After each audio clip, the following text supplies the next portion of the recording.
Hi Ninglings, it's Friday. Right now I'm at home, but by the time you see this, I will be in New York, and I'm sure I will have said something to you by now. I'm here with my fourth and final installment of Sex, Drugs, and Cocoa Puffs by Chuck Klosterman and the things I find interesting in it.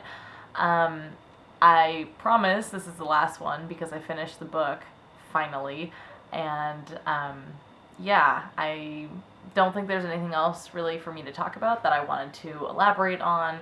If you want to read the book, I recommend it. It was good, not my favorite. It's hard when you don't know everything about the subject matter he is writing about. It would help if I were more well-versed in sports and rock and roll and, you know, a lot of the stuff is before my time. I was born in the 90s, and a lot of the stuff, he, I think, wrote the book in the 90s or maybe the early 2000s, and so a lot of the stuff is about culture from the 80s. Because that was kind of when he was observing.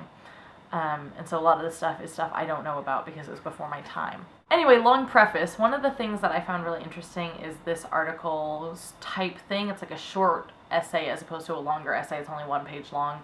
And it talks about a guy who was executed. And he points out that the mother of the guy who got executed will forever be known as the mother of the guy who got executed. He mentions how every person kind of has a one-sentence synopsis. He writes, Don Earl Burns Sr., 63, taught woodworking for many years. John Van S., 67, played national championship basketball as a student at Oklahoma A&M.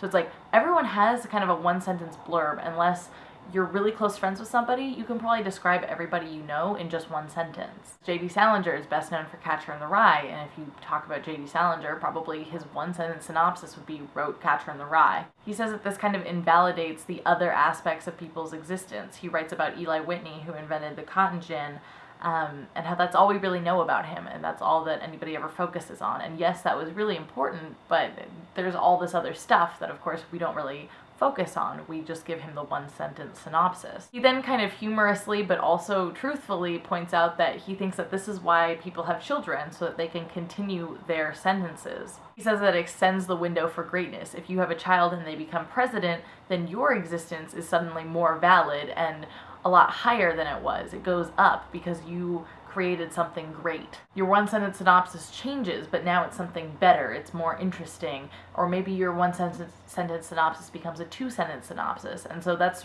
really what I think is interesting. And I tried to think about how I would describe myself in a sentence. I had a really hard time. I also tried to think about if I could describe you guys in one sentence, but the problem is I think that gets at stereotypes. If I were to say one thing about Dylan, I might say he's from Puerto Rico. If I were to say one thing about Pat, I might say she's a ginger. And that becomes like really stereotypical, and that's where I think stereotypes come from, is this idea of everybody has a one-sentence existence in our world. I would like to hear about your one-sentence existence because I couldn't come up with one for myself. I just fancy myself so complex and difficult to figure out. Zach, I will see you tomorrow.